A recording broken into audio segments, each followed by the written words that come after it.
නමස්කාර වේවා බුදුරුවනට සැමදා බුදු හිමි සරණ යමි. නමස්කාර වේවා ධම්රුවනට සැමදා සදහම් සරණ යමි. නමස්කාර වේවා සංඝරුවනට සැමදා මහා සංඝ සරණ යමි. නමස්කාර වේවා තුනුරුවනට සැමදා තිසරණ සරණ යමි. සාදු සාදු සාදු.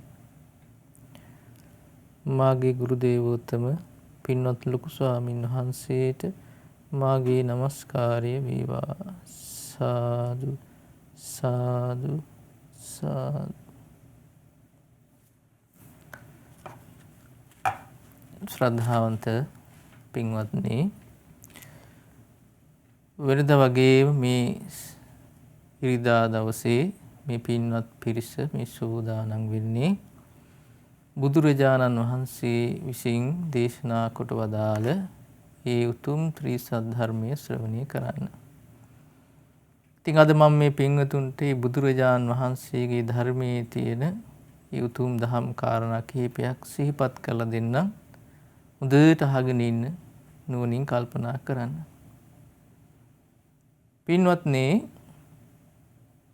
සාමාන්‍යයෙන් මේ ලෝකේ සත්වයා ගත්තොත් මේ මනුස්ස ලෝකේ, මේ මිනිස්සු සාමාන්‍ය ලෝකේ මේ කාමය තමයි උතුම්ම දේ කියලා කල්පනා කරන්නේ. ඊට එහා ගියපු දෙයක් ගැන කතාවක් වෙන්නේ නැහැ. දැන් අපි ගත්තොත් අපි අහලා තියෙනවා බුද්ධ දේශනාවේ තියෙනවා සුඛකාමානි භූතානි. මේ ලෝක සත්‍යෝ සැපේ කැමැති, දුක අකමැති, දුක්ඛ පටික්කුල. ඒක මේ ලෝකේ හැම දිනාටම සාධාරණ දෙයක්, පොදු දෙයක්.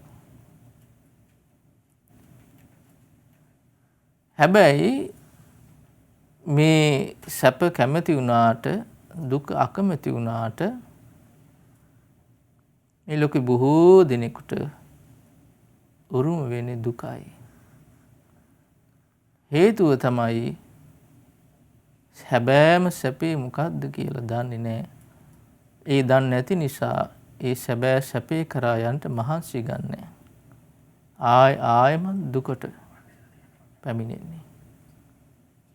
සාමාන්‍යයෙන් අර කලින් සිහිපත් කරා වගේ මේ ලෝකේ සත්‍යෝ හිතන්නේ කාමයේ තමයි උත්තරීතර දේ. ඊට එහා ගියපු දෙයක් නැහැ කියලා. හේතුව ඊට එහා ගියපු උත්තරීතර සැපයක් තියෙනවා කියලා දකින්න තරම් නුවණක් නැහැ. දැන් මේක කොහෙත් එකයි. හරි ලස්සන සිදුවීමක් තියෙනවා. තව්තිසාවේ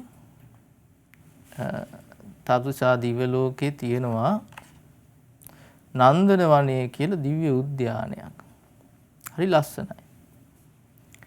ඒ නන්දන වනයේ දිව්‍ය මාලිගා, දිව්‍ය පැම් පොකුණු ඒ විදිහට ලස්සනට හදලා තියෙනවා. එතකොට මේ දිව්‍ය ලෝකේ ඉන්නකොට එක දෙවි කෙනෙක් මේ නන්දන වනයේ මේ පංචකාම ගුණයන්ගෙන් ඒ සතුටු වෙමින් ඉන්නකොට ඒ දිව්‍ය රූප, ශබ්ද, ගන්ධ, රස, පහස මුල් කරගෙන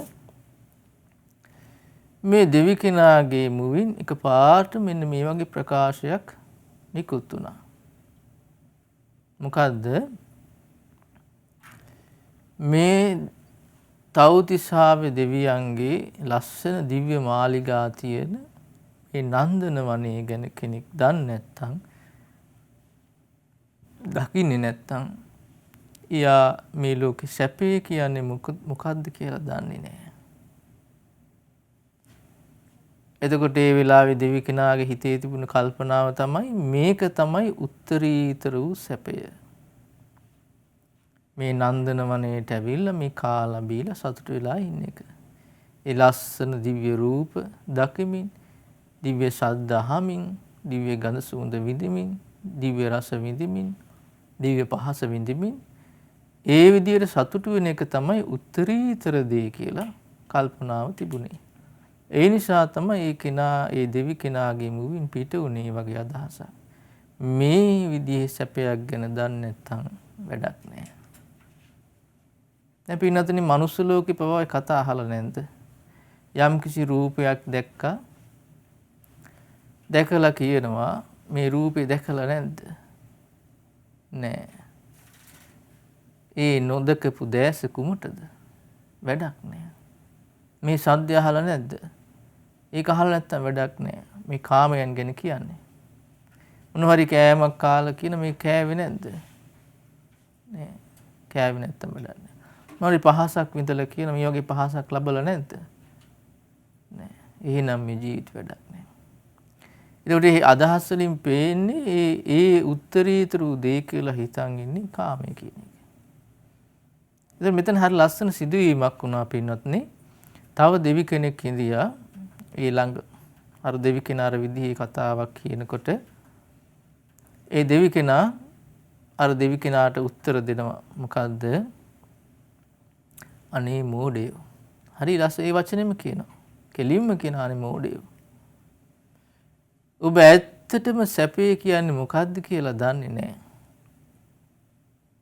ඔබ ඇත්තටම සැපේ කියලා කියන්නේ මොකද්ද කියලා දන්නේ නැහැ. රහතන් වහන්සේලා සැපේ කියලා කිව්වේ ඔකට නෙමෙයි.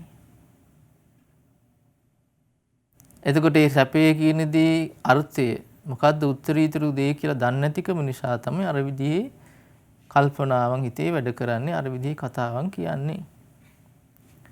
එතකොට මේ දෙවි කෙනා කියනවා රහතන් වහන්සේලා මේ බුදුරජාණන් වහන්සේලා සැපේ කියලා කියන්නේ මේකට. මොකද්ද කියනවා ලස්සන ගාථාවක්.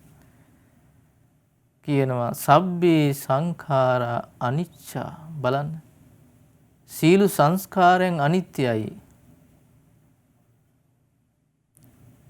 උපාද වය ධම්බිනෝ මේ සංස්කාරයන්ගේ ස්වභාවය තමයි හට ගන්න ස්වභාවය තියෙනවා. ඉපදෙන ස්වභාවය තියෙනවා. වය ධම්බිනෝ නැති වෙන ස්වභාවයෙන් යුක්තයි. ඒ සංස්කාර හට ගන්නවා නැති වෙලා යනවා. උප්පජ්ජිත්වා නිරුද්ධಂತಿ හටගත් සංස්කාර නැති වෙලා යනවා. තේසං රූප සමෝසුඛෝ මෙන්න මේ සංස්කාරයන්ගේ සංසිඳීමක් ඇද්ද ඒකයි සැපේ. රහතන් වහන්සේලා ඒ උත්තරීතර දේ කියලා පෙන්ලා දෙන්නේ ඒ අමා මහ නිවන් සැපයයි. ඒතර දෙවි කෙනා කියන්නේ මොකද්ද? මෝඩයෝ ඔබ මේ නිවන ගැන දන්නේ නැහැ. ඒකයි ඔය කතාවක් කියන්නේ. ඒකයි ඔය කතාවක් කියන්නේ. දැන් බලන්න දිව්‍ය ලෝකයේ දිව්‍ය කාමයන් ගැන ඒ කාම සැපේ ගැන තමයි දෙවි කෙනා කිව්වේ.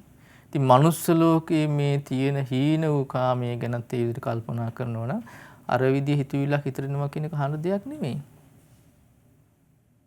දැන් මනුස්ස ලෝකයේ තියෙන කාමයේ ගත්තොත් මහා තුච්ඡ දෙයක් කියලා බුදුරජාණන් වහන්සේ පෙන්ලා දෙන්නේ. දිව්‍ය ලෝකයේ කාමයට එක්ක සංසන්දනය කරනකොට. ඇත්තටම ගත්තොත් කාමයේ කියලා කියන්නේ හීන දෙයක්. ඒත් මනුස්ස ලෝකයේ කාමයේ ගැන කියනකොට දිව්‍ය ලෝකයට එක්ක සංසන්දනය කරන හරිය හීනයි. හරි පහත් දෙයක් කියනවා. දැන් ඒක තේරුම් ගන්න ලස්සන සිදුවීමක් මම ඔබට කියන්නම්. නන්ද ස්වාමීන් වහන්සේගේ කතාවේ තියෙනවා මේ නන්ද කුමාරයා විවාහ වෙන්න ඉඳි ජනපද කල්යාණි කුමාරිකාවත් එක්ක. ජනපද කල්යාණි කියලා කියන්නේ හරි ලස්සන කෙනෙක්. ඉතින් බුදුරජාණන් වහන්සේ නන්ද කුමාරයෙන් ඇහුවා පැවිදි වෙමුද කියලා. බෑ කියන්න බැරි කමට හා කිව්වේ. ඉතින් පැවිදි වුණා. පැවිදි දවසේ ඉඳලා ජනපද කල්යාණි ගැන හිතා ඉඳී. එතකොට බුදුරජාණන් වහන්සේට මේක ගැන ආරංචි වුණා. බුදුරජාණන් වහන්සේ නන්ද ස්වාමීන් වහන්සේත් කැටුවේ යනවා තවතිසාවට.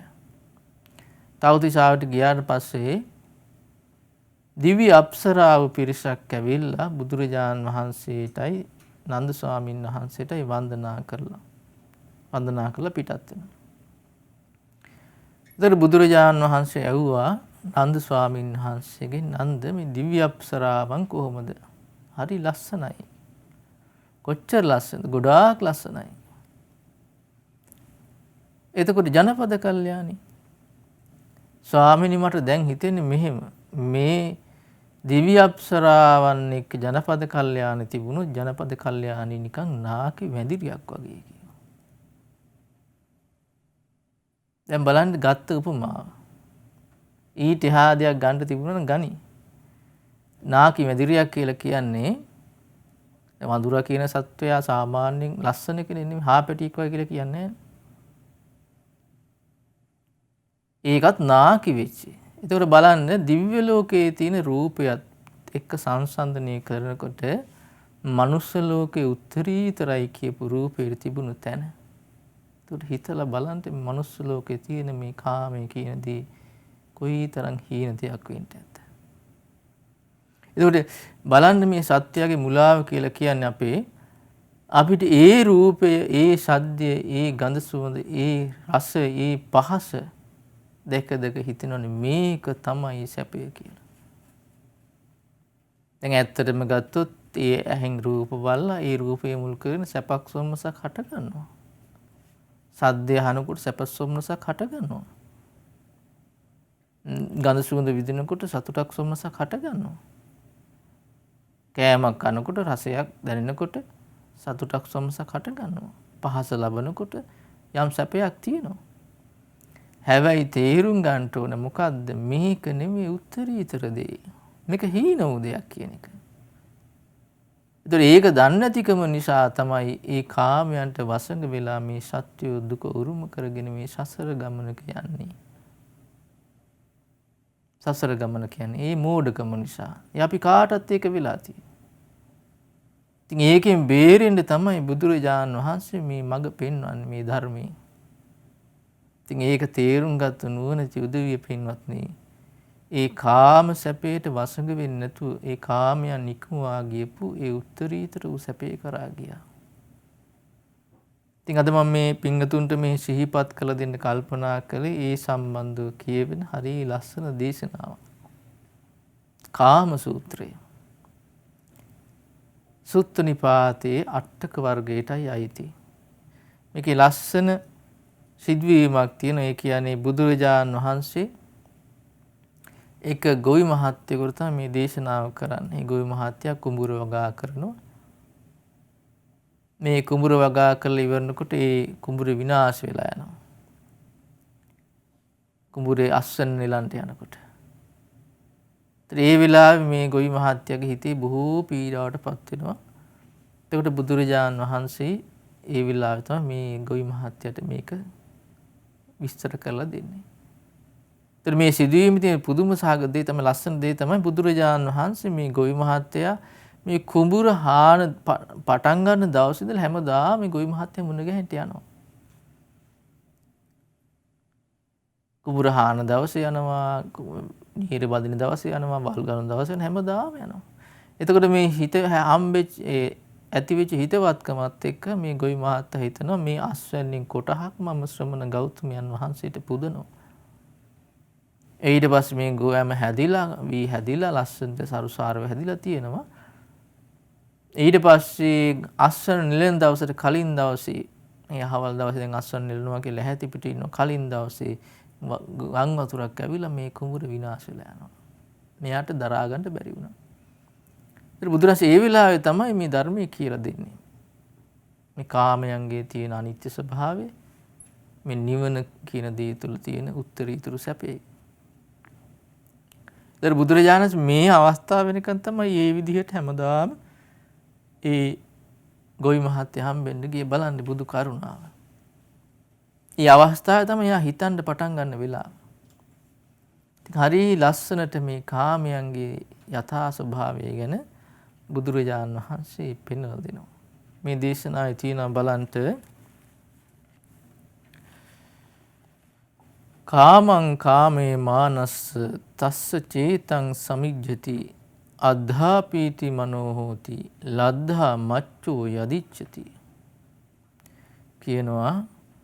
කම්සප විඳින්නට රුචි වුණු කෙනාට ලද විට ඒ කාම සම්පත් තමාහට ලැබුණා පතා සිටි දේවල් මෙමාහට කියමින් පිනා යයි සතුටින් සැබෑවට. ඔන්නේ කාමයේ තියෙන ආස්වාදය ගැන කියනවා. කියනවා කෙනෙක් මේ කම්සප විඳින්න මේ ඇහෙන් රූප බලලා කනෙන් ශබ්ද අහලා දිවෙන් රස විඳලා කයින් පහස ලබලා ගඳ සුවඳලා මේ විදිහට මේ සතුට වෙන්න කැමති කෙනාට ඒ උවමනා කරන පරිසරය ලැබුණට පස්සේ සතුට වෙනවා මම කැමති දේ ලැබුණා කියලා. මම කැමති ලැබුණා කියලා සතුට වෙනවා. දැන් බලන්න මේ ලෝකෙම ඒ ඉලක්කේ කරා යන්න නේද මහන්සි ගන්නෙ. තමන් ආස කරන රූප, ශබ්ද, ගන්ධ, රස, පහස තමාගේ සමීපයට ගන්න. ඒක තමයි ඉලක්ක. සාර්ථක ජීවිතය කියලා කියන්නේ කාමයේ හිණි පෙත්තටම යන ජීවිතයට. සාර්ථකයි කියලා කියන්නේ. කාමයේ අතහැරපු ජීවිතේ සාර්ථකයි කියලා කතා වෙන්නේ නැහැ. ඒතකොට බලන්න සාමාන්‍යයෙන් තමන් ආස කරන රූපේ තමන්ට ලැබෙනකොට මට ලැබුණා මේ දේ මම කැමති දේ. තමන් ආස කරන සද්දේ අහන්න ලැබෙනකොට මට ලැබුණා මේක අහන්න. මිහිරි ගඳ සුවඳ තමන් කැමති ඒක ලැබුණට පස්සේ සතුටු වෙනවා මට ලැබුණා මේ සුවඳ විඳින්න. අස කෑමක් තියෙන ඒ කන ලැබුණට පස්සේ ඒක තමයි මේ කෑම. පහස ලබන්ට කැමති වෙනවා. ඒ කැමති පහස ලැබෙනකොට සතුටු වෙනවා. අනේ මේක තමයි පහස. මට මේක ලැබුණා නෙම කියලා සතුටු වෙනවා කියන බලන්න. දැන් මේක අහනවර ගොවි මහත්තයා කුඹුර ගැන හිතේ හිතා හිටියේ. දැන් කුඹුරේ ස්වභාවය ගොයම හැදෙනකොට සතුටු වෙච්ච හැටි මතක් වෙනවා. ඒක බාණ්ඩි දාලා එනකොට සතුටු වෙච්ච මතක් වෙනවා. කරල් පැහිලා මෝරලා එනකොට හුළඟට පැදිපෙ තියෙනකොට සතුට ඒ මුල් කරගෙන සිද්ධ ඇතිවෙන ඒ කාම අරමුණුත් එක්ක සතුට වෙන හැටි මතක් වෙනවා. බුදුරජාණන් මේක මේ පෙන්ලා දෙන්නේ කාමයේ ස්වභාවය මිහිරි ප්‍රියජනක ස්වභාවය. බාහිරට පේන. මේක සංගවිච්ච ආදීනව විස්තර කරනවා පස්සේ. ඒතර බලන්න මේක නෙවෙයිද මේ ඇත්ත. තමන් කැමති යමක් තියෙනවද මේ රූප, ශබ්ද, ගන්ධ, රස, පහස තුල ඒක තමන්ට ලැබෙනකොට මිනිස්සු ඒකට වහ වැටෙනවා. තවම පතනවා ඒක. ඒකම වැසගෙන ඉන්නවා. මේක තමයි මේක මගේ ඒක අයිති කරගන්න ඒක තමන් ළඟ තියාගන්න මහා අරගලයේ කියදෙනවා. දන්නේත් නැහැ එහෙම කරනවා කියලා ඒක සිද්ධ වෙන දෙයක්. ඒ මොකද මේක තමයි මේ ලෝකේ උත්තරීතර දේ. මේ කාමේ නැත්තම් වැඩක් නැහැ කියන තැන. මේ රූපේ දකින්න නැත්තම් මට වැඩක් නැහැ. මේ ශබ්දය අහන්න නැත්තම් වැඩක් නැහැ. මේ ගඳ සුවඳ විඳින්න නැත්තම් වැඩක් නැහැ. මේ රසයේ මේ කෑම කන්න නැත්තම් වැඩක් නැහැ. මේ පහස ලබන්න නැත්තම් මගේ ජීවිතේ වැඩක් නැහැ. ඉතින් එහෙම හිතලා ඒක ලැබෙනකොට බොහෝ සතුටු වෙනවා, පිනා යනවා. ඒකෙන් බැස ගන්න. ඒක තමයි බුදුරජාණන් මේ කියන්නේ. ඊළඟට බලන්න බුදුරජාණන් දේශනා කරනවා තස්සචේ කාමයානස්ස ඡන්ද ජාතස්ස ජන්තුනු තී කාමා පරිහායන්ති සල්ල විද්ධෝව රූපති. ඔන්න බලන්න වෙන දේ. ආදීනව ගැන කියන එතකොට. ලද කම් සැපයටම නිති කැමැති වෙන කෙනෙකුට ඒ තුලම සිත සැනසුම සදන කාලය පැමිණි විට ඒ සම්පත් නැසින වැළපෙයි එයා විලසටලා හුල ඇනුන. ඔන්නේ කාමයේ ආදීනවේ මොන විදිහේ රූපයක් ගත්තත් මොන විදිහේ ශබ්දයක් ගත්තත් මොන විදිහේ ගඳ සුවඳ ගත්තත් මොන විදිහේ රසයක් ගත්තත් මොන විදිහේ පහසක් ගත්තත් මේ කාම සැපේ මේ දේවල් ස්වභාවය තමයි මොකද්ද? අනිත්‍ය වෙලා යන එක. අනිත්‍යයි. වෙනස් වෙලා යනවා. මේ වෙනස් වෙලා යනකොට මොකද වෙන්නේ? අර කාමයේම සැපේ කරගෙන කාමයේම බැසගෙන ඉන්න මේක නැත්තම් වැඩක් නැහැ කියලා හිතාගෙන ඉන්න මිනිස්සයා මේක තමාගේ කියලා ළඟ තියාගන්න වෙහෙස වෙන මිනිස්සයාට මොකද වෙන්නේ? අර අනිත්‍ය වෙලා යනකොට තරහා ගන්න බෑ. පපුවේ උලක් ඇනුනා වගේ අඬා වැළපෙනවා. දැන් බලන්න තමන්ගේ ජීවිතය එහෙම නෙමෙයිද මිලා තියෙන්නේ. ආසාවෙන් තියෙන රූපේ තියෙනවා දකින්න ඒක විනාශ වෙලා යනවා. තමා ළඟ තමාගේ වශයෙන් පවත්වන්න බෑ. දුක හිතෙනවා, අඬනවා, වැළපෙනවා. සමහර දැකලාද පිස්සු වැදෙනවා මිනිස්සු. සද්දය අහනකොට ඒක නැති වෙලා යනකොට දුක් විඳින හැටි. ගඳ සුවඳ නැති වෙලා යනකොට දුක් විඳින හැටි. රස කෑමක් කන්න බැරි වෙනකොට දුක් විඳින හැටි. පහස නොලැබෙනකොට දුක් විඳින හැටි. අනේ මට මේ පහස නැති වුණා. පිස්සු වැටෙනවා. පිස්සු වැටෙනවා. දැන් ඒකයි මේ කියන්නේ. පපුවේ උලක් කරනවා වගේ. ඒක තැනක හරි ලස්සන සිදුවීමක් තියෙනවා. ඔය මුණ්ඩ කියලා රජ කෙනෙක් හිටියා. මේ රජුරවන්ට හිටියා භද්‍රා කියලා බිසව උන්වහන්සේ කෙනෙක්. හරි ලස්සනයි. මේ ලස්සන නිසාම තමයි මේ නම වැටුනේ භද්‍රා කියලා. ඉතින් මේ භද්‍රා බිසව උන්වහන්සේ බොහොම තරුණ අවදියේම කලුරිය කළා. මේ කලුරිය කළාට පස්සේ රජුරවන්ට ඒක දරා ගන්න බැරි වුණා. දරා ගන්න බැරි වුණා. අන්තිමට කන්නෙත් නෑ, බොන්නෙත් නෑ, නාන්නෙත් නෑ. රජ කෙනෙක්, රටක අනසක පතුරවන ආඥාදායකයා. බලන්න වෙච්ච දේ. කිසි වැඩක් කරගන්න බැරි තැනටපත් වුණා. අනේ මගේ භද්‍රා විශ්ව මලා කිය අර මිනිහ දිහා බලාගෙන ශෝක වී හිටියා. දැන් බලන්න මේ කාමයේ තියෙන ආදීනවේ. දැන් අපේ ජීවිතවල බලන්න යම් කිසි රූපයක් මුල් කරගෙන අපි සතුටු වෙවි ඉන්නවා. ඒක වෙනස් වෙලා යනවා. හිතට වේදනාව. යම් සද්දයක් අහා ඉන්නවා. ඒක වෙනස් වෙලා යනවා. හිතට වේදනාව වෙනවා. ගන්ධ සුවඳ වෙනස් වෙලා යනවා. හිතට වේදනාව, දුක. රසය වෙනස් වෙලා යනවා. අනිත්‍ය වෙලා යනවා. කොයිතරම් ප්‍රණීත දෙයක් වුණත් හිතට දුක එනවා. ලැබෙන පහස, මිහිරි පහස අනිත්‍ය ස්වභාවයටපත් වෙනවා. හිතට පීඩාවයි. අනේ මට මේ දේවල් නැති වුණා කියලා. ඒක දරා ගන්න බෑ. තේරුම් ගන්න පින්නතුනි මෙන්න මේ අනිත්‍ය ස්වභාවයට, මේ අනිත්‍ය ධර්මතාවයට මේ ලෝකේ හැම දෙයක්ම යටත්. හැම දෙයක්ම යටත්. කොයිතරම් ආශාවෙන්, කොයිතරම් කැමැත්තෙන් අපි ඒක අල්ල ගන්න හැදුවා, තියා ගන්න හැදුවත් ඒක වෙනස් වෙලා යනවා, අනිත්‍ය වෙලා යනවා. අපේ ගෙවල් දොරවල් අනිත්‍ය වෙලා යනවා. අමුදරුවෝ අනිත්‍ය වෙලා යනවා. යාන වාහන අනිත්‍ය වෙලා යනවා. රැකී ආරක්ෂා ඉඩකඩම් අනිත්‍ය ධර්මයට යටත්. එක දෙයක් නෑ අනිත්‍ය ස්වභාවයටපත් නොවන මේ ලෝකේ. බුදුරජාණන් වහන්සේ එක තැනක පෙන්නනවා අතට ගොම පිටක් අරගෙන. පින්වත් මහණනි මෙච්චර හරි චූට්ටක් නිත්‍ය වූ දෙයක් මේ ලෝකේ තියෙනවා නම්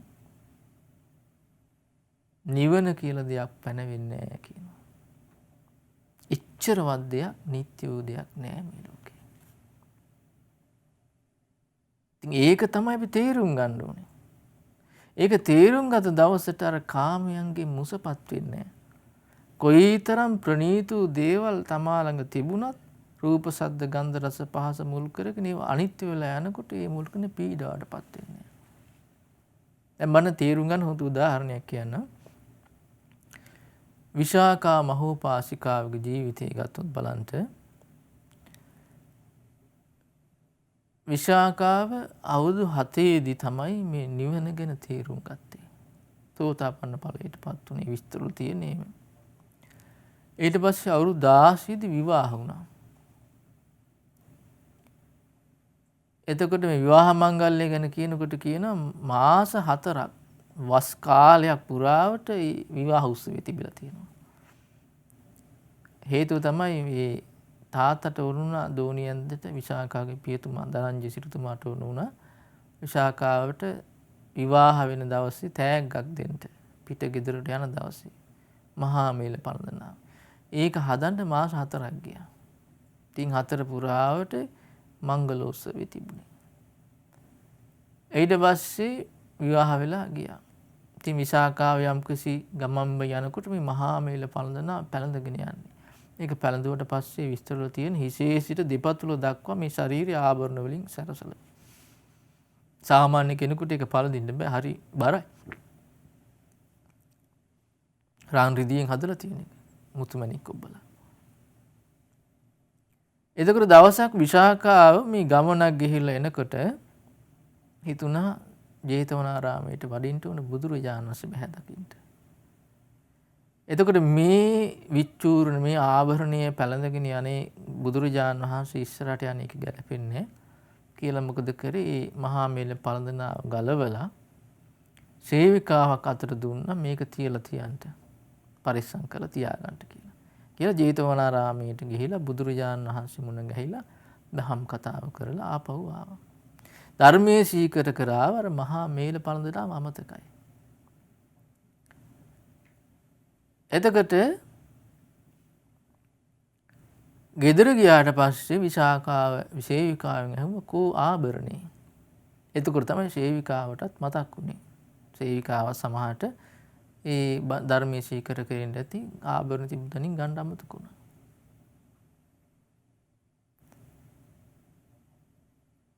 විශාඛාව කලබලුනේ. එතකොට තමයි විශාඛාවෙන් අහුවට පස්සේ මේ සේවිකාවට මතක් වුණේ බැරි වුණා කියලා. ආභරණේ බැරි වුණා විහාරේ. දැන් සාමාන්‍ය මේ වගේ සිදුවීමක් වුණොත් අද කාලේ සාමාන්‍ය කෙනෙකුගේ ජීවිත කොයිතරම් කලබල වෙනවද? කොයිතරම් පීඩාවටපත් වෙනවද? අගේ මේ මාළි නැති වුණා. මහා මේල පළඳනාවක් නෙවෙයි. මේ පවුමක් හමාරක පොඩි රන් ආභරණයක්. ඒක දරා ගන්න බෑ. ඊට පස්සේ තරහ වෙනවා මෙයා මේ කෙනා තමයි මේක නැති කරේ කියලා. 100ක් නැති කියලා බැනන්න ගහගනි. මම පරිස්සම් කරලා දුන්නේ ඔහෙට තියාගන්න නේද? වෙන මොකක්ද කල්පනා කරින්දී මේ විදිහේ කතාවකට ගොඩකට පැටලෙයි. විශාඛාව වෙහිමුනේ නැහැ. විශාඛාව කිව්වා එහෙනම් හරි ගිහිල්ලා බලන්න විහාරෙට තිබ්බතන එක තියෙනවද කියලා. තිබුණොත් අරගෙන එන්න. ඊට පස්සේ කිව්වා බැරි වෙලාව සමහර ලාවට ආනන්දයන් වහන්සේ ආභරණ තිබුණ තැනින් අරන් තියන්න පුළුවන්. ඒත් එහෙම තිබුණොත් එහෙම මේ ආභරණේ ඒ ආර්යයන් වහන්සේ ස්පර්ශ කරපු ඒ ආභරණේ පළදින්න මට හිත දෙන්නේ නැහැ. එහෙම වුණොත් ඒක අරන් එන්න එපා කියලා. එතකොට සේවිකාව ගියා. බලනකොට ආභරණේ තියෙනවා. හැබැයි ආනන්ද ස්වාමීන් වහන්සේ මේක දැකලා විශාඛාවගේ ආභරණේ කියලා ඒ තිබුණු තැනින් පරිස්සම් වෙන තැනක තියලා අරන් තියලා තිබුණා. විශාඛාව කල්පනා කර මේ ආර්යයන් වහන්සේ ස්පර්ශ කරපු මේ ආභරණේ මට ආය පළදින්න සුදුසු නෑ. ඒක මට ගැලපෙන්නේ නෑ. මගේ හිතට හරියන්නේ නෑ. ඊට පස්සේ මොකද කරේ? විශාඛාව මේ ආභරණය මිල කරලා තමයි හැදුවේ පූර්වාරාමය. පූර්වාරාමය හැදෙව්වා ඒ ආභරණය මිල කරලා. එතකොට බලන්න මේ සිදුවීමේ දැන් විශාඛාව ලැබුණා මේ ලෝකේ සාමාන්‍ය මහා මේල පළඳනාව ගැන කියන ස්ත්‍රියකට පළදින්න තියෙන වටිනාම ආභරණය. ඒකට උරුමකම් කීවා. මේ බුදු සාසනෙම 3 දින ඉඳලා තියෙනවා මේ කාලේ. හිතලා බලන්න. ඒක ලැබුණා කියලා ඒකේ මුසපත් උන්නේ අන්න බලන්න. ඒකයි වටින්නේ විශාඛාවගේ ජීවිතේ. ඒ වගේ දෙයක් ලැබුණා කියලා මුසපත් උන්නේ ඒ කාමේ. දැන් අද සාමාන්‍ය කෙනෙකුට වෙන්නේ ඒකේ මුසපත් වෙන එක මේක මේ කාගවත් ගාගාවත් නැහැ මංගා විතරයි තියෙන්නේ. එහෙම කියලා අමුතු හැඟීමක් විශාඛාවට ඇති වෙලා තිබුණේ නැහැ. විශාඛාවගේ හිතේ වැඩ කරේ මොකද? මේවා අනිත්‍ය වෙලා යන දේවල් කියන එක. කවදා හරි මේවා දාලා යන්න වෙනවා කියන එක. මේවා විනාශ වෙලා යන දේවල් කියන එක. මොකද ධර්මයේ දන්න කෙනෙක්, නිවන ගැන දන්න කෙනෙක්. සැබෑම සැපේ කියලා කියන්නේ උතුම් වූ නිර්වාණ සම්පත්තියයි කියලා තේරුම් ගත්ත කෙනෙක්. ඒ නිසා අර මාලේ පැලඳුවා කියලා 아무තු හිතට ගැනීමක් ඇති වුණෙත් නැහැ. මේක නැති වුණා කියලා පීඩාවකුත් නැහැ. පීඩාවකුත් නැහැ. සාමාන්‍ය කෙනාට මොකද වෙන්නේ? පුංචි දෙයක් ලැබුණත් හිතට ගන්නවා මට ලැබුණා මේ දේ. ඒක නැති වෙලා යනකොට අනිත්‍ය වෙලා යනකොට දුකටපත් වෙනවා. හඬා බැලපෙනවා. අනේ මං මේ දේ නැති වුණා කියලා. බලන්න තියෙන ප්‍රඥාවේ වෙනස. ප්‍රඥාවන්තයා නුවණ තියෙන කෙනාගේ ස්වභාවය, නුවණ නැති කෙනාගේ ස්වභාවය. ඉතින් මේ ධර්මයේ තේරුම් ගන්න ඉතින් ප්‍රඥාව තියෙන්න ඕනේ. ඒක නැත්තම් බෑ කොයි තරම් කීවත්. මේ ධර්මයේ අර්ථය ගන්න ප්‍රඥාව නැති හිත දක්ෂ නැහැ. හරියට අර හොදේ දාලා තියෙන හැන්ද වගේ කියනවනේ. රස තේරෙන්නේ නැහැ කියනවා. දිවක් වගේ ප්‍රඥාවත කෙනෙක් වෙන්න. රස තේරෙන්නේ. එතකොට බුදුරජාණන් වහන්සේ මේ දේශනාවේ පෙන්නන බලන්ට යෝකාමේ පරිවජ්ජේති සප්පස්සේව පදාසිරු සෝමං විසත්තිකං ලෝකේ සතු සමති වත්තති කියන මේ දැක හැම කාමයන් දුරු කරන කෙනා බහැරට දමයි සර්පේකුගේ හිස ලෙසිනා මෙලෙසින් සිහි නුවණ පවතිනේ සමනා පැනයයි සීලු තණ්හාවෙන් ලෝ බැඳිනා. කාමයේ මේ ආදීනව යමෙක් තේරුම් ගත්තොත් මේ කාමයේ බැහැර කරන්නේ හරියට කියනවා මහා විෂගෝර සර්පයෙකු හිස පැත්ත වගේ කියනවා. දැන් විෂගෝර සර්පයෙක් ළඟ හිටියොත් අපි පැනලා යනවනේ. ළඟට යන්නේ නැහනේ. ඒක වැළඳ ගන්න නැහනේ. දැන් මේ කාමය ගැන කියනකොට කියනවා රහතන් වහන්සේගේ ස්වභාවය ගැන. රහතන් වහන්සේ මේ කාමයේ කියන දේ දකින්නේ මහා ගිනි අඟුරු වලක් වගේ කියනවා. මහා ගිනි අඟුරු වලක් වගේ කියන මේ කාමයේ කියන එක දකින්නේ. දැන් අපිට එහෙම නෙමෙයි හරි ප්‍රණීත දෙයක්. ඒතර කාමයේ මුල් කරගෙන ජීවිතයක් පිච්චිලා යන්නේ විනාශලා යන්නේ කොහොමද කියලා නුවණ තියෙන කෙනා දකින්න තේරුම් ගන්න. නුවණ නැති කෙනාට ඒක මහා ප්‍රණීත දෙයක් ඇරෙට පේන්නේ. එතකොට අර ගිනි අඟුරු වලක් වගේ කාමයේ දකින්න කෙනා ඒකෙන් නිදහස් වෙන්න කල්පනා කරන්නේ. මොන කරදරයක්ද මේක? මොකද්ද මේ කරදරේ? ඒක තැනක තියෙනවා ජාතක කතාවක සාපය ගැන. විස ජාතක කියලා ජාතක කතාවක. ඒකේ බෝසතාණන් වහන්සේ ඇතුළු සහෝදරයෝ කීප දෙනෙකුයි සහෝදරියකුයි අම්මා තාත්තගේ ඇබෑමෙන් මොකද කරන්නේ? ගිහිල්ලා වනගත වෙලා තපස් රකින්නවා. ඒ බෝසතාණන් වහන්සේ මුල් කරගෙන ආචාර්යවරයා ඇටියට පත් කරගෙන අනික් කට්ටිය කටයුතු කළේ. ඉතින් මේ පිරිසගේ මේ සිල් ගුණය මේ ගුණවත්කම සක්‍ර දෙවියන්ට දැනුණා. සක්‍ර දෙවියෝ එක දවසක් පොඩි වැඩක් කළා මේ තේරුම් කරන්න බලන්න. මේ කට්ටිය පරීක්ෂා කරන්න. දැන් මේ කට්ටියගේ වතක් තිබුණා මේ අනික් කට්ටිය එකතු වෙලා තමයි පළවැල හොයන එක කරන්නේ. බෝසතාණන් වහන්සේ නෙමෙයි. පළවැල හොයාගෙන ඇවිල්ලා බෝසතාණන් වහන්සේ කොටස වෙන් කරලා තියෙනවා. ඉතින් දවසක් මේ සක්‍රදිය මොකද කරේ?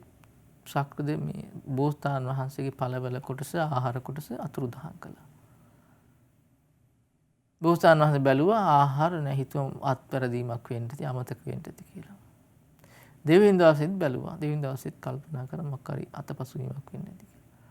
තුන්වෙනි දවසෙත් බලනකොට නැහැ. ඊට පස්සේ හිතුවා මොකක් හරි මගෙන් වැරද්දක් වුණාද දන්නෙත් නැහැ මේ කට්ටිය මේ දේ කටයුතු කරන්න කියලා පිරිසගෙන ලැහුවා. ඒ කට්ටිය කිව්වා අපි මේ ආහාර කොටස තිබ්බා. අතුරුදහන් වෙලා. එතකොට ඒ වෙලාවේ සාප කරගන්න එක එක්කෙනා තම තමන්ට. ඒක තාපසීන් වහන්සේ කෙනෙක් කියන මම මේ විදිහට මේ ආහාර කොටස ගත්තා නම් මට මෙන්න මේ වගේ කාම සම්පත් ලැබෙන්න ඕනේ කියන. භවභෝග සම්පත් ලැබෙන්න ඕනේ. මහා ධන සම්පත් ලැබෙන්න ඕනේ. අමුදරුවන් පිරිවරාගෙන ඉන්න ලැබෙන්න ඕනේ. මේ සාමාන්‍යයෙන් මේ ලෝකයේ මිනිස්සු සාපයක් හැටියට සලකන දේවල් නෙමෙයි ඒක. වාසනාවක් හැටියට සලකන දේවල්. එතකොට අනිත් පිරිස එකතු වෙලා කියන ඔය වගේ සාපයක් ඔබ කරගන්නවා කියලා කියන්නේ ඔබ ඒ කියන්නේ අනිවාර්යෙන් මේක අරගෙන නැහැ. ඉතින් හැම කෙනාගම මේ සාප කරගන්නේ මොකද කාමයන් ලැබෙන්න කියලා. කාම සම්පත් ලැබෙන්නේ කියලා තමයි සාප කරගන්නේ Tamanට. එතකොට අනිත් පිරිස කියන ඔය සාපි කරගත්ත කියලා කියන්නේ එහෙනම් අනිවාර්යෙන් ඔබ ඒ වගේ දෙයක් කරන්න විදියක් නැහැ. මේ ආහාර ටික ගන්න විදියක් නැහැ. ඒක සාපයක් හැටියට දැක්කේ බලන්න. අද ලෝකෙ මිනිස්සු ආශිර්වාදයක් හැටියට මේ දකින්නදී කාම සම්පත් ලැබෙනවා කියලා කියන්නේ ආශිර්වාදයක්. වාසනාවක්, භාග්‍යයක් කියලා.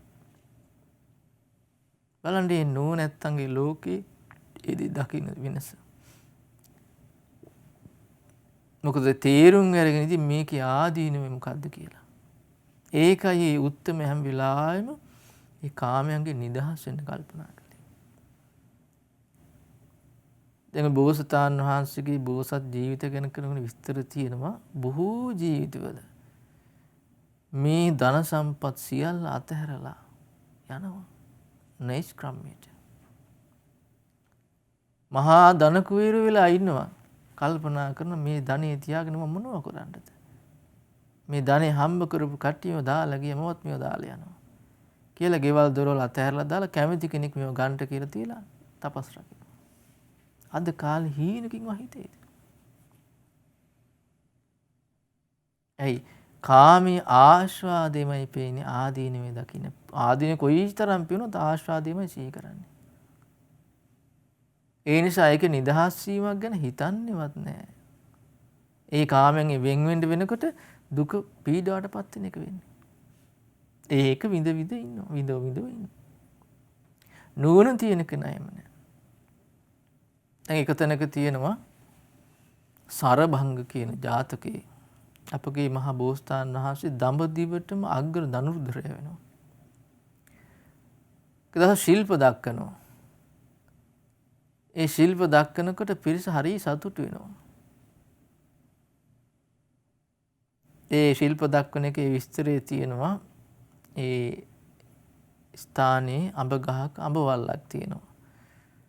රජුරුවගෙන් අහනවා රජතුමනි මේ අඹ වල්ල කඩන්නම් මේ අඹ වල්ල කඩන්න ඕනේ මේ පැත්තේ යන ඊතලයකින්ද එහා ඉස්සරහින්ද ආපස්සට එන ඊතලෙන්ද කියලා.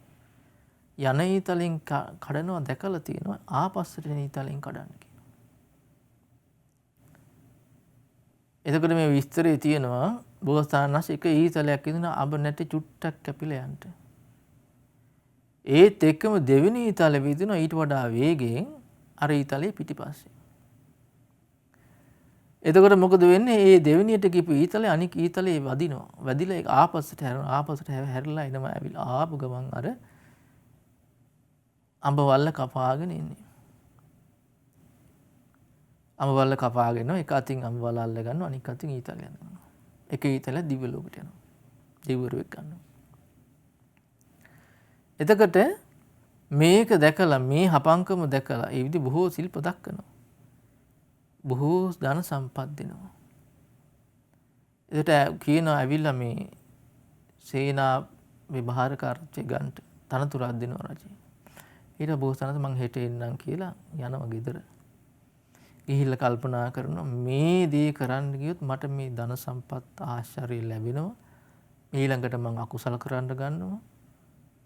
මේකෙන් විදලා මිනිස්සු මරන්න යුද්ධ කරන්න ගියාට පස්සේ ඊට පස්සේ දුගතියන්ටයි මට වෙන්නේ කියලා එහෙම කාට නොකිය එහෙම ගිහලා තපස් රකින්න. බලන්න මේ නුවණ තියෙන කෙනාගේ කල්පනාව. නැති කෙනා යම් කිසි ශිල්පයක් දක්වලා කාම සම්පත් ලැබෙනවා නම් වර්ණාවක් ලැබෙනවා නම් ඒකමයි හරිය කියලා නේද ගන්නෙ. ඒ හේතුව තමයි පින්නතුනි නුවණ නැතිකම. මේ නිවන කියන දේ ගැන දන්නේ නැතිකම.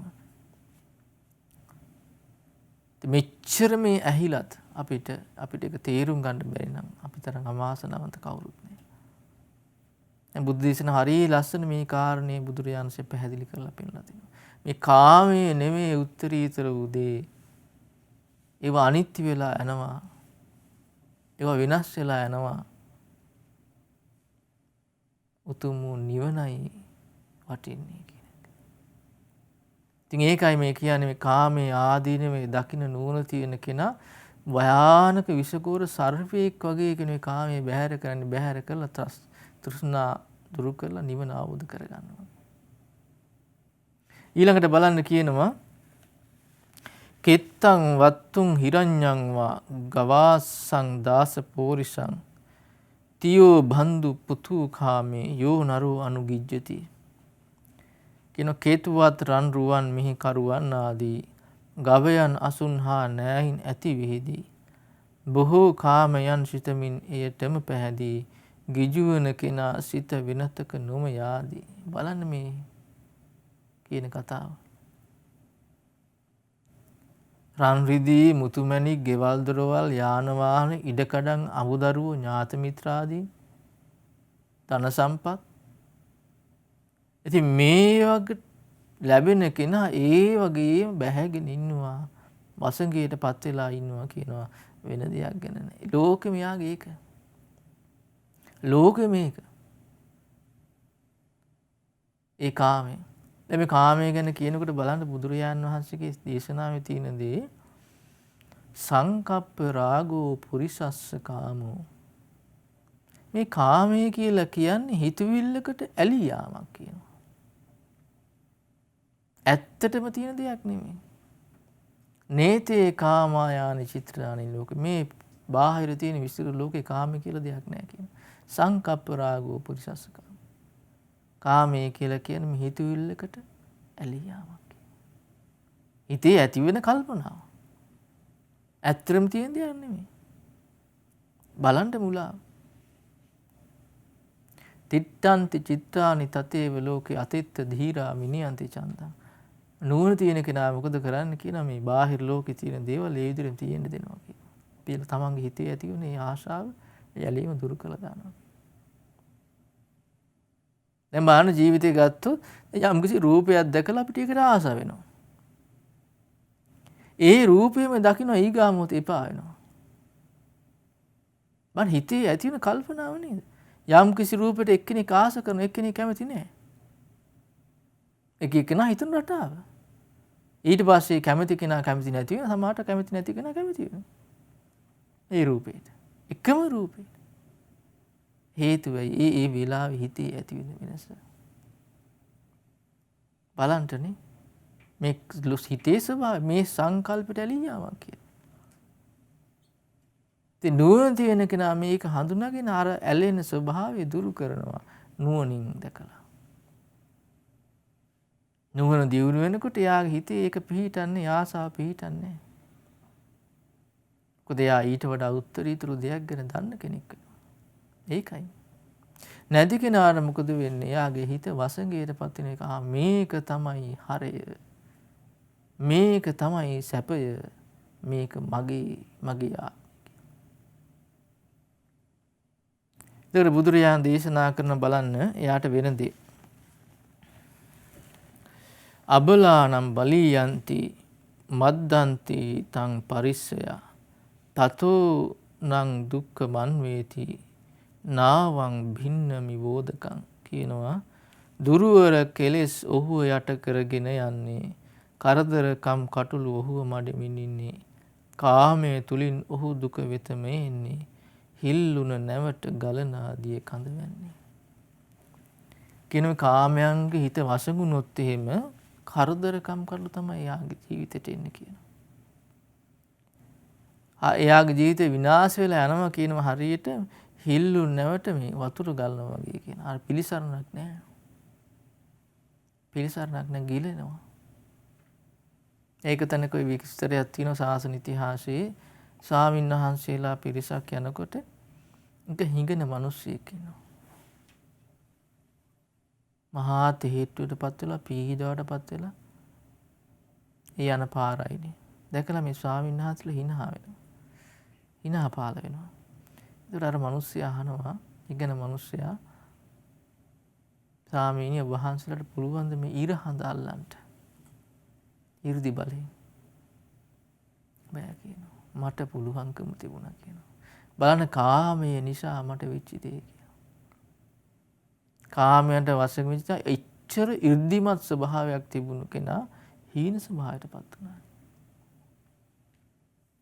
කලින් ඒ විදිහට මහා ආනුභව සම්පන්න ජීවිතයක් තිබුණ කෙනෙක් හීන ස්වභාවයටපත් වෙනවා. කාමයන්ගේ වශයෙන් ගිහිල්ලා කාමයන්ගේ වසඟයට කියලා. ඔය වගේ කතාවක් අනුරාධපුරයේ අර ස්වාමීන් වහන්සේ කෙනෙක් සම්බන්ධව තියෙනවා. මහා 이르දි බල තියෙන ස්වාමීන් වහන්සේ කෙනෙක්. ගුරු ස්වාමීන් දවසක අවවාද කරනවා පොඩි නම සියල්ල කරගත්තා කියලා හිතන්න එපා. සියල්ල කරගත්තා කියලා හිතන්න එපා. ධර්මයේ හැසිරෙන්න අප්‍රමාදී වෙන්න. කැප වෙන්න. නැත්තම් වෙන්නේ ඇහක් පොට්ට වෙච්ච ගෑණියෙක් දෙන කැඳ බොන්ට වෙයි කියනවා. ගෝල ස්වාමීන් වහන්සේ හිතට ගත්තේ නෑ ඒක. තමන්ට මොකද වෙන්නේ මේ 이르දි බල තියෙනවා, ධ්‍යාන සමාධි තියෙනවා, අහසින් යන්න පුළුවන්. එහෙම කොහොමද ඒක හිතට එන්නේ? බලන්න වෙච්ච දේ දවසක් අහසින් යනකොට ලස්සන මිහිරි කටහඬක් ඇහෙනවා. කාන්තාවක් සින්දු කියනවා. එතකොට ඒ හඬ ඇහෙනකොට මේ භික්ෂුවගේ හිත, මේ ස්වාමීන් වහන්සේගේ හිත ඒකට වසඟ වුණා. අර යටපත් වෙලා තිබුණු කෙලෙස් මතු වුණා. රාගය ඇති වුණා. අර 이르දි බලය නැති වෙලා ගියා. ඒ කාන්තාවත් එක්ක එකතු වුණා, විවාහ ජීවිතයටපත් වුණා. අර ගුරු ස්වාමීන් වහන්සේ කියපු අනාමිකේ ඇති වුණා. බලන්න මේ කාමයට වසඟ වෙනකොට වෙන දේ දන්නේම නැහැ. දුර්වල කෙලෙස් විසින් එයාව යට කරගෙන යනවා. රාගය, ද්වේෂය, සමහරලාට රාගය, සමහරට ද්වේෂය, තරහ. කාමයෙන් වසඟුණෙන් පස්සේ. දැන් ඒකනේ ගහ මරා ගන්නනේ. දැන් ඔය චූල දුක්ඛ සූත්‍රයේම තියෙන කාමයේ ආදීනව ගැන කියනකොට මේ ලෝකේ මිනිස්සු වාද විවාද කරන්නේ, ගහ මරා ගන්නේ, යුද්ධ කරගන්නේ කාමයන්ට වසඟ වෙලා කියනවා. කාය දුස්චරිතය යෙදෙන්නේ, වචී දුස්චරිතය යෙදෙන්නේ, මනෝ දුස්චරිතය යෙදෙන්නේ කාමයන්ට වසඟ වෙලා කියනවා. කාමයන්ගේ නිදහස් වෙලා නෙමෙයි. කාමයන් නිදහස් වෙලා නෙමෙයි. ඒ කාමයට වසඟ වෙන්න කෙනා තමයි වෙන්නේ අනුතුර කෙලෙස් වලින් යට කරගෙන යනවා. කෙලෙස් වලින් යට වුණාට පස්සේ එයා අකුසල් කරන්නේ. ඒ අකුසලයට එක්ක එයා කර්ම රැස් කරගෙන දුගතිගාමී ජීවිතයක් ඇති කරගන්නවා. බලන්න වෙනදී සැපයි කියලා හොයාගෙන සැප පස්සේ ගිහිල්ලා සැප ලබා ගන්න කියලා අකුසල කරලා දුක් විඳින හැටි. දුක් විඳින හැටි. දැන් ඊ අනතුරින් අපි මුදවන්නයි පින්වත්නි බුදුරජාණන් ධර්මය අපිට කියලා දෙන්නේ. දැන් බාන බුදුරජාණන් කියන දේ තස්මා ජන්තු සදා සතු කාමානි පරිවජ්ජේ තේ පහාය තරී ඕගං නාවං සිත්වාව පාරගු කියනවා. එනිසා හැම විටම සිහියෙන් කල් ගෙවමින් දැනගෙන කාමයන් බැහැරට හැරදමමින් බිය ඉස නැව සදාගෙන ඉතිරෙටම යමින් තරණය කළ යුතුය සැලදිය බිඳ හරිමින්. බලන්න කියන ඒ නිසා මේ ආදීනව දකින්න කෙනා මේ කාම සැපයට වසඟ වෙන්නේ නැතුව ඒ ඉක්මවා යන්න කල්පනා කරන්න කියනවා. ඒ නිවන කරා යන්න මහන්සි ගන්න කියනවා. මේ කෙලෙස් සැඩපාරින් එතර වෙන්න. අන්න ඒ කෙනා තමයි සූපත් ජීවිතය කරා යන්නේ. දැන් බලන්න පින්නතුනේ කාමයට එක්ක එකතු වෙලා ඒ කාරණේ මුල් කරගෙන සුගතිය උපන්න කියලා කොහෙවත් තැනක නැහැ. දැන් විමානවත් තුල බලන්න කියවන්න බලන්න ඒක තැනකවත් එහෙම තියෙනවා. මේ රූපය දැක්කා, මේ ශබ්දය ඇහුවා, මේ ගඳ සුවඳ වින්දා, මේ කෑම මේ පහස වින්දා. ඒ නිසායි මම මේ සුගතියේ සැපේ ලැබුවේ. එහෙම නැහැ. එහෙම නැහැ. තියෙන්නේ කොහොමද? මම දානයක් දුන්නා. අතහැරීමක් තියෙන්නේ. මම සිල් රැක්කා. නෛෂ්ක්‍රම්‍යය තියෙන්නේ. බණ භාවනා කළා. සංඝෝපස්ථාන කළා. මව්පියන් පිදුවා. මේ හැම තැනම තියෙන්නේ කාමය අතහැරන ස්වභාවය. ඒවා මුල් කරගෙන තමයි එයා ජීවිතයේ සුගති සැප සලසගන්නේ. කාමයට එකතු වෙච්ච නිසා නෙමෙයි. ඒතර මේකයි මේ බුදුරජාණන් දේශනා කරන්නේ. ඒ නිසා මේ ආදීනව දකින්න කෙනා මේ කාමයන්ගෙන් වෙන් වෙන්න, කාමයන්ගෙන් නිදහස් වෙන්න කල්පනා කරන්න කියනවා. දැන් මේක මේ ධර්මයේ බලන්න බුදුරජාණන්සේ කියලා දෙන්නේ පැවිදි කෙනෙකුට නෙමෙයි. ගිහි ජීවිතය ගත කරන කෙනෙකුට. දැන් අර මිනිස්සයා අර කුඹුර මහන්සි වෙලාද මාස ගාණක් මහන්සි වෙලානේ කුඹුරක් කරන්නේ. ඒ කුඹුර කරලා ඉවර වෙලා යනකොට ඔක්කොම විනාශ වෙලා ගියා. මේ මිනිස්සයාගේ ජීවිතේ විනාශ වුණා සමානයි. ඇයි සීල කැපකිරීම ඉවරයි. දැන් මිනිස්සු අඬාවැල පෙන්නේ නැද්ද එහෙම? ඔන්න වගා කරලා ඔන්න අස්සන්න ගන්නකොට ඔන්න අපිට ආරංචි වෙන විස්තරවල දකින්න අපි. ඔන්න ගින්නක් ඇවිල්ලා පිච්චිලා යනවා. නැත්තම් ගම් වතුර ගලනවා. එහෙම නැත්තම් ඔන්න අලි දැල්ල වගාව හානි කරන සත්තු ඇවිල්ලා වනසත්තු. මේදි මොකක් හරි වෙලා විනාශ වෙනවා. එතකොට මිනිස්සු අඬා වැළපෙන හැටි. විනාශ වුණා මගේ ජීවිතේ. ඉවරයි ජීවිතේ ඉවරයි. සමහර ණය වෙලා කරන්නේ. ඒතට ඒ වගේ කෙනෙකුට තමයි බුදුරජාණන් මේ කතාව මේ කියන්නේ. වාසනාව කියන්නේ පින්නතුනි බලන්න මේ පින්වතාට වාසනාව තිබුණා මේ බුද්ධ වචනේ තේරුම් ගන්නට. බුදුරජාණන් වහන්සේ කියලා දෙන මේ ධර්මයේ අර්ථය තේරුම් ගන්න මේ පින්වතාට වාසනාව තිබුණා.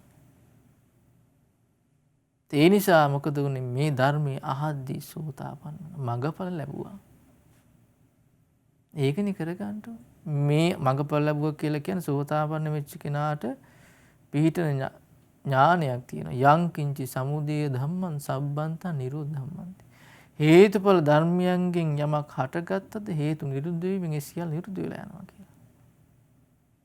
ඒ සෝතාපන්න කෙනා ගැන කියනකොට කියනවා එයා නියත වශයෙන්ම භව හතක් ඇතුළත අනිවාර්ය නිවන අවබෝධ කරනවා පිරිනවන් පාන කෙනෙක් වෙනවා. ඒතර ඒ තැන ඒ ඵලය ඇති කරගත්තා. ඒ ලාභය ඇති කරගත්තා. ඒකට දක්ෂ වුණා. ඒකට දක්ෂ වුණා. ඒ ධර්මයේ තමයි පින්තුනි අපිත්. මේ බණ පදේ හොඳට තේරුම් ගත්තොත් අපිටත් වාසනාව තියෙනවා ඒ පින්වත් උපාසක මහත්තයා ඇති කරගත් සැපේ අපේ ජීවිත සමීප කරගන්න.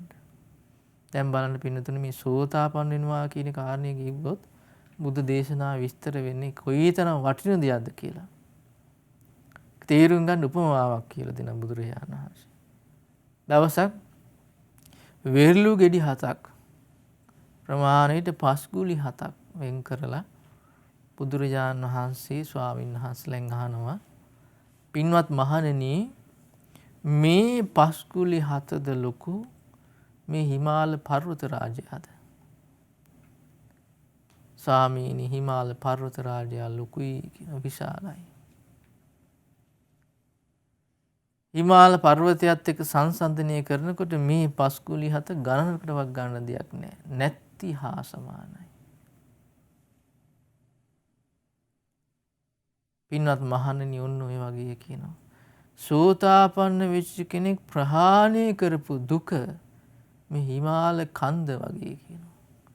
එයාට තව ප්‍රහාණය කරන්න ඉතුරුලා තියෙන්නේ මේ වෙරළු ගෙඩි 7 වගේ මේ පුංචි පස්ගුලි ටික වගේ ප්‍රමාණයක් කියනවා. හිතලා බලන්න කොයිතරම් නිදහසක්. කොයිතරම් බරක් නිදහසෙන්ට ඇද්ද. ඒ සෝතාපන්න වෙලා නැහැ කියලා කියන්නේ ඒ බර අපි ඔළුවේ තියාගෙන යන්නේ. ඒ දුක ඔළුවේ තියාගෙන යන්නේ. තේරුණාට අපි. මොකද අපි යන්නේ සතර අපා අරුම කරගෙන සෝතාපන්න වෙච්ච කෙනා ගැන කෙනෙක් කියන්නේ සතර අපා නිදහස්. අය කවදාවත් තිරිසන් ලෝකේ, නිරේ, പ്രേත ලෝකේ, අසුරපාය උපදින්නේ නැහැ. දුක් විඳින ජීවිතයක් කරා යන්නේ නැහැ. ඒක නැති කෙනා කොයි වෙලාවෙ කරකිලා හිතන්නේ නැහැ. දැන් හිතලා බලන්න මේ පිනක් දහමක් කරලා යම් කිසි මේ බුද්ධ ධර්ම ලැබුණ වෙලාවෙ කෙනෙක් සුගතිය සමාටයයි. ඒකත් කලාතුරකින්. ඊට පස්සේ මේ ධර්මයේ පිහිට පිළිසන් නැති වුණොත් මේ බණපදයක් අපිට අහන්න ලැබුණ නැත්නම් මිත්‍යා දෘෂ්ටියක් වැළඳගත්තොත් ආයි කෙලින්ම නිරේ නේද? ආයි සතර අපායේ නේද? ඒ අනතුර අපිට තියෙනවා. අනතුර අපිට තියෙන. ඒකෙන් බේරෙන්න තමයි බුදුරජාණන් වහන්සේ මේ මඟ පෙන්වන්න අපිට කරන්නේ. ඉතින් ඒකෙන් බේරෙන්න යන ගමනේ අපිට ප්‍රධාන බාධකයක් කරුණක් තමයි කාමය කියන්නේ. කාමයට වෙන වසඟ වීම. ඒත් එක්ක අර ඔක්කොම අමතකයි. දැන් උදාහරණ ගත්තොත් දැන් බුදු දේශනාවේ තියෙන සීල් ගන්න ඕන. සීල් උපෝසතේ රකින්න කියනවා. දැන් උපෝසත රකින්නකොට තියෙන ඕන්න බ්‍රහ්මචාරී වෙන්න කියනවා. එක දවසක් මං කොහොමද මෙහෙම ඉන්නේ කියලා කල්පනා කළා. එයා සීලිය ආරක්ෂා කරන්න නැතුව ඉන්නවා. ඊළඟට විකාල භෝජනයෙන් වළකින්න කියනවා. මේ එක දවසක් කරන්න කියන්නේ. එයා ඒක අතහරින්නේ නිෂ්කම්මේ පුරුදු කරන්න ඕනේ. නැමෙ නොකානුභී ඉන්නේ කොහොමද? ඒ විදිය මොනවාර හේතුවක් නිසා කරන්නේ. නච්ච කීත වාද්‍ය විසුක නටන ගායනේවා විකාරය බලනේවා ඒවා අතහැරලා ඉන්න ඕනේ. ඇඟපත සරසනේවා මේකප් දානේවා ඒවා කරන්නේ නැතුව ඉන්න ඕනේ. ඒවට ආස කරන එක මේ ආස කරන කෙනා මේව නොකර කොහොමද කියලා අනේ බෑ අතහැරලා දානවා. උච්චාසයන මහාසයන වේර මේ වටිනා සුඛෝභෝගී ලක්ෂරි භාණ්ඩ පරිණය කර නැතුව ඉන්න ඕන. සරල ජීවිතයක් ගත කරන්න ඕන. මේව නැතුව කොහොමද මේ නිදා ගන්න තැනක් නැතුව කොහොමද අපි ඉන්නේ? එහෙම කියලා ඒව අතහරිනවා. එතකොට එයා සීලය ආරක්ෂා කරගන්න එයාගේ හිත නැමෙන්නේ අරකට වසඟ වීම නිසා. එයාට මේ පින ජීවිතේ එකතු කරගන්න ලැබෙන්නේ නැහැ. ජීවිතේ එක දවසක් හරි පුළුවන් නම් කෙනෙකුට ඒ කැපකිරීම කරන්න ඒකත් ලොකු දෙයක්. ඒකත් ලොකු දෙයක්. දැන් බුදු දේශනාවේ එක තැනක තියෙනවා පින්වත්නි බුදුරජාණන් වහන්සේ ශාක්‍ය ජනපදයේ ශාක්‍ය වරුන්ට කියන ප්‍රකාශය. ඒ ශාක්‍ය පිරිස ඉදිරියට ආපු වෙලාවේ දවසක් බුදුරජාණන් වහන්සේ ඒ පිරිසෙන් අහනවා පින්වත් ශාක්‍ය වරුනි ඔබ උපෝසතේ රකින්නවද? නෑ කියනවා. අපිට කියන්න නැති. එක හේතු කියන්නේ වැඩ වෙලා වැඩ වැඩි මොන හරි කියන්නේ. ඒතර බුදුරජාණන් වහන්සේ ඒ ඇත්තන්ට කියනවා මහා පාඩුවක් කියලා කියනවා. උඹලට මහා පාඩුවක් කියනවා. දැන් මේ මහා උපෝසතේ රකින්න බැරි වෙනවා කියනකොට ඒකේ පාඩුව අපිට තේරෙන්නේ නැහැනේ. තේරෙනවද? රුපියල් 100ක් අමාර නැති වෙලා යනකොට පාඩුවයි කියලා තේරෙනවා. එහෙම හිතනවා අපි. අනේ මේක පාඩුවක් මට. මේ 100ක් වැඩිපුර ගියානේ අපිට. ඒක ලැබුණේ නැහනේ. ඒතර උපෝසතේ රකින්න බැරුණා කියලා ඒකේ පාඩුව අපිට තේරෙන්නේ නැහැ. බුදුරජාණන් වහන්සේ දැකලා මේ කියන්නේ මහා විනාශයක්, මහා පාඩුවක්. බුදුරජාණන්සේගේ තේරුම් ගන්න උපමාවක් කියනවා. පින්වත් මේ ශාක්‍ය වරුනි දවසකට එක කහවණුවක් හම්බ කරන මිනිහෙක් ඉන්නවා. රම් පවුමක් කියලා හිතන්න. ඒ මිනිස්සයා හොඳ පඩියක් ගන්නව නේද? ඔව් කියනවා. දවසකට ඉච්චර හම්බ කරනවා කියලා කියන්නේ ලොකු පඩියක් ගන්න කෙනෙක්. එතකොට අහනවා දවසට කහවණු 10ක් ගන්නවනේ. රැකියාවක් කරලා විශාල ආදායමක්. දවසට කහවණු 100ක් ලොකු ආදායම. මේ විදිහට බුදුරජාණන් ගාන වැඩි කරලා කියනවා කල්පනා කරන කෙන දවසට කහවණු ලක්ෂයක් හම්බ කරනවා කියනවා. හිතලා බලන්න දවසට කහවණු ලක්ෂයක් හම්බ කරගන්න අවස්ථාවක් තියෙනවා. ඒක නැති වෙලා යනවා. කොයිතරම් දුක් විඳින මහා පාඩුවක් උනේ මට අවස්ථාව නැති වුණා කියලා. බලන්න මේ සම්බන්ධ අපේ හිතේ තියෙන අදහස. ඒතර බුදුරජාණන් වහන්සේ විස්තර කරන පින්වත් ශාක්‍ය වරුනි දවසට කහවණු ලක්ෂයක් හම්බ කරන කෙනා අවුරුදු 100ක් වැඩ කරලා යම් ධනයක් උපයනවද ඒ ධනෙ මුල් කරගෙන යම් සැපයක් ලබනවද ඊට වඩා වැඩි සැපයක් එක දවසක් උපෝසතේ රැකලා ලබන්න පුළුවන් කියලා. එක දවසක් උපෝසතේ රැකලා අවුරුදු 100ක් මහන්සිලා අවුරුදු 100ක් මහන්සිලා උපයන ධනෙ බාහන්න හිතන්න කොයිතරම් පාඩුවද කෙනෙක් ඒතර උපෝසතේ රකින්න තියෙන අවස්ථාව නැති කරගන්නවා කියලා කියන්නේ අර චූටි කාමයට වසඟ වෙලා එයා මහා සැපයක් අහිමි කරගන්න. හේතුව කියනවා මේ මනුස්ස ලෝකේ කාමයට එක්ක සංසන්දනය කරද්දී දිව්‍ය ලෝකේ කාමය කියලා හරි ප්‍රණීත දෙයක් කියනවා. දිව්‍ය ලෝකේ කාමය කියලා කියන හරි ප්‍රණීත දෙයක් කියලා කියනවා. මනුස්ස ලෝකේ කාමය හරි තුච්චයි කියනවා. මනුස්ස ලෝකෙන් කොයිතරම් ධන සම්පත් හම්බ කරත් සුගතිය යන්නේ නැහැ. එක විමානවත්වක හරි හම්බෙලා තියෙනවද කියලා බලන්න ඔබ මට රුපියල් මට කහවණු මෙච්චර ගාණක් තිබුණා ඒ නිසා මං සුගතිය ආවා කියලා නේ. දන් හැන්දක් බෙදුවා සුගතිය උපන්නා. සිල් පදයක් රැක්කා සුගතිය උපන්නා. බුදුන් වැන්දා සුගතිය උපන්නා. ඒ විදිහේ දෙයක් නිසා නේද? එතන උපෝසිතේ රකින්න ජීවිතය ගැන කියනකොට කියන එක තැනක ඒ නිම්මාන රති දිව්‍ය ලෝකේ උපන්න දිව්‍යාංගනාව වගේ.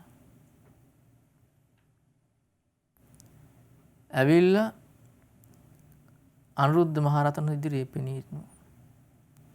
අනුරුද්ධ මහරහතන් හිතනවා මේ අතු නිල් පාට වේවා කියලා. ඒකට ඒක නිල් පාට වෙනවා. රතු පාටය රතු පාට වෙනවා. ඉතින් අනුරුද්ධ මහරහතන් වහන්සේ මෙනෙහි කරන තු අතහරින එතකොට ඒ කට්ටිය යනවා. බුදුරජාණන් ළඟට ඇවිල්ලා විස්තරය කියනවා. ඔය උපෝසිතය රැකලා දිව්‍ය ලෝක උපන් කට්ටිය කියන. තමන් කැමති විදිහට ඒ කට්ටියට තමන්ගේ ජීවිත වෙනස් කර ගන්න පුළුවන් කියනවා.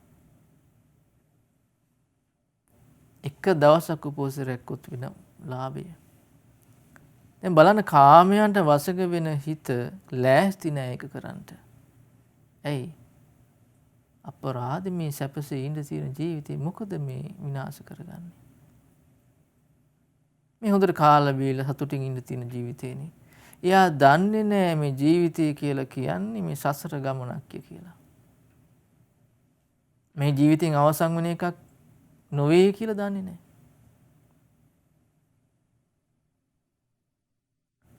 කර්මානුරූපී ඉපදීම මැරෙමින් යන ගමනක් මේ තියෙන්නේ කියලා. කාලා බීලා ජොලි හිටියනම් ඇති. එච්චරයි හිතන්නේ. හරි පටුයි කල්පනාව. පරලොවක් ගැන කියන සතර පාය ගැන කල්පනා කරන කොහෙද ඌව තියෙන්නේ කියලා. ඇයි? හිතන්නේ යාට තේරෙන්නේ නැත්තම් මේ තේරුම් ලෝකේ කිසිම දෙයක් නැහැ කියලා. දැන් තේරුම් ගන්න මේ ලෝකේ අවබෝධ කර උතුම හිටියා. මේ දේවල් ගැන තේරුම් ගත්තා. බුදුරු මේ ලෝකේ හිටියා. ඒ උත්තරය තමයි මේ මඟ පෙන්වීම අපිට කියන්නේ. මෙහෙම සසර ගමනක් අපිට තියෙන්නේ. ඒකෙන් නිදහස් වෙන්න නම් මේ විදිහේ ගුණධර්ම දියුණු කර ගන්න ඕනේ. මේ විදිහේ ගුණධර්ම දියුණු කර ගන්න කියලා. ඉතින් පින්නතුනේ අපි තේරුම් ගන්න ඕනේ අපිට මේ අවස්ථාව තියෙන්නේ. ඒ බුදුරජාණන් වහන්සේගේ මඟ පෙන්වීම ලැබුණ වෙලාවේ ඒ ගමන යන්න. වෙන කාටවත් මේ විදිහේ මඟ පෙන්වීමක් මේ ලෝකේ ලැබෙන්නේ නැහැ. මේ ලෝකේම අපි උත්සාහවත් කරන්නේ කාමයන් පස්සේ දුවන්න. මේ දේ කාපන්, මේ දේ බලපන්, මේ දේ අහපන්, මේ දේ විඳපන් මේවා කර. හැම තැනම තියෙන එක. මොකද මේ ලෝකෙ ඊට එහා ගියපු දෙයක් ගැන දන්නේ නැහැ. ඒක තේරුම් ගන්න නුවණක් මේ පෘථග්ජන ලෝකෙට නැහැ. ඒක තේරුම් ගත්තේ බුදු කෙනෙක් විතරයි. ඒ බුදුවරයන් වහන්සේ නමක් තමයි අපේ සාතුරුන් වහන්සේ. උන්වහන්සේ අපිට පෙන්ලා දෙන්නේ ඒ කාමයන්ට වසඟ නොවන හිතක් හදා ගන්න කියලා. කාමයන්ට වසඟ නොවන මේ දේවල් අනිත්‍ය වෙලා යනවා, මේවා වෙනස් වෙලා යනවා, මේවා අපේ වසඟේ තියාගන්න බෑ කියන දේ තේරුම් ගන්න.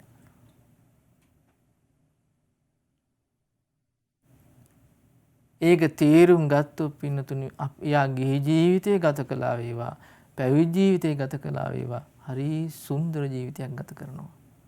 පහසුවෙන් ජීවිතය ගත කරනවා. සැපයෙන් පිරුණු ජීවිතයක් ගත කරනවා. සැපයෙන් සැපයට පත්වන ජීවිතයක් කරා යනවා. නැති කෙනා දුකින් දුක කරාම යන්නේ. දුකින් දුක් කරාම යන්නේ. මේ ජීවිතය අවසන් වෙනකොට එයා හූල යන්නේ අපරාධ ජීවිතේ. කරපු කීපු දෙයක් නැහැ. නිකන් හීනයක් දැක්කා වගේ. කාමයන් පස්සෙම දුවනවා ජීවිතේ සාක්ෂාත් මේ සාර්ථක කරගන්න කියලා අන්තිමට කරපු දෙයක් නැහැ. ඒ ඔක්කොම පස්සේ දුවපු කාමයන් විනාශ වෙලා ගිහිල්ලා. අඹදරුව නැහැ. දේපොළ නැහැ. ධන සම්පත් නැහැ. රැකී ආරක්ෂා නැහැ. ඔක්කොම අනිත් වෙලා ගිහිල්ලා. අන්තිමට අපි කතාවට කියන්නේ නේද? ගහපු නටපු තොවිලකුත් නැහැ. බෙරේ පළුවකුත් නැහැ. අන්තිමේ කාමයන් පස්සේ දුවලා හති වරුන්ට පස්සේ කරගන්න දෙයක් නෑ අන්තිමට. හූලා ඉන්නේ. ජීවිතේ ගන්න දෙයක්වත් නෑ, කරගත දෙයක්වත් නෑ. ධර්මයේ පිහිට හදාගත්තොත් පින්තුනි ඒ වගේ හුදකලාවකට අපිපත් වෙන්නේ නෑ. ඒ වගේ තනිකමකට, ඒ වගේ පාළුවකට අපිපත් වෙන්නේ නෑ. අපේ ජීවිත සතුටින් ඉන්න පුළුවන්. මම ජීවිතේ යමක් කරගත්තා. මම හොඳට දන් දුන්න කෙනෙක්. මම හොඳට සිල් රැකපු කෙනෙක්. මම හොඳට බුදුන් වැඳපු කෙනෙක්. මම හොඳට මිශ්‍රිත වඩපු කෙනෙක්. ඉතින් මේ විදිහට තමන් කරපු ගුණධර්ම ගැන සිදු කරගත් කුසලයන් ගැන සිහි කළ සතුටු වෙන්න පුළුවන්. එහෙම ජීවිතයක් අපි හදා ගන්න ඕනේ. මේ ධර්ම ඉගෙන ගන්න වෙලාවේ ඒකයි කරගන්න ඕනේ පින්නතුනි.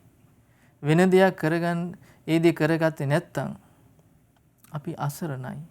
ඒ අසරණ වළක්වන්න මේ ලෝක කිසි කෙනෙකුට බෑ. ඒකෙන් මිදෙන්නයි මේ අවස්ථාවේ අපි මහන්සි ගන්න ඕනේ. ඉතින් බුදුරජාන් වහන්සේ අපිට මඟ පෙන්වන්නේ ඒකටයි පින්නතුනි.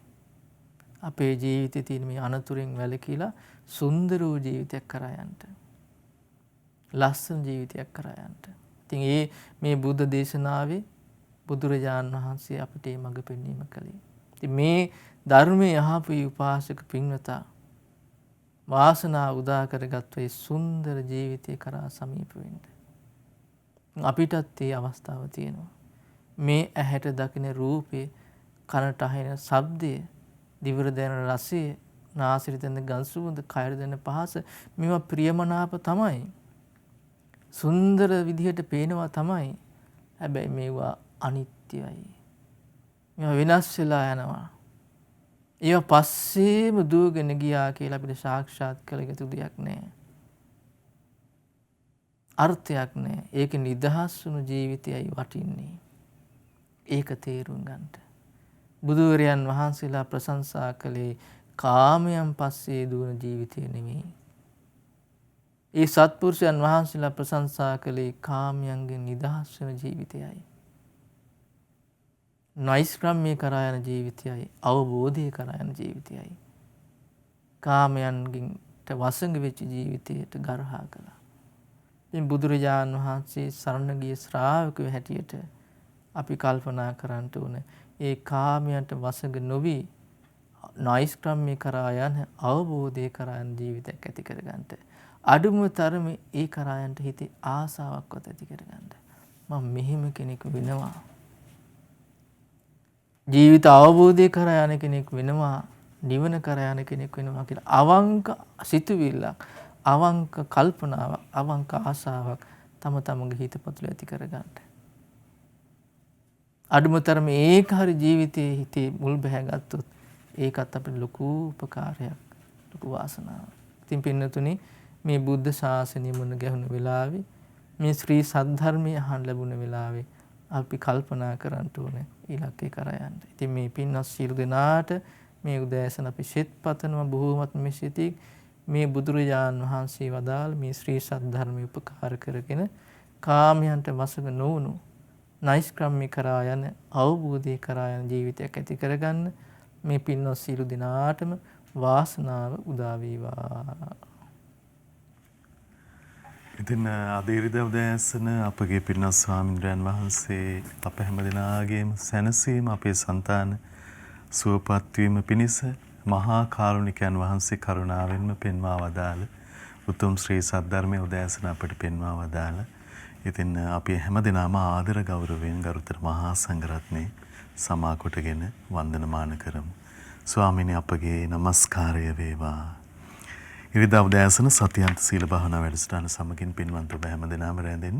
ඉතින් තව සල්ප වේලාවකින් අපිට අද උදෑසන භාවනාවෙහි සමාදන් වෙන්න අවස්ථාව දෙනවා. ඒ පිණිස ඔබ හැම දිනම කැඳවා ගැනීමයි අපේ අපේක්ෂාව.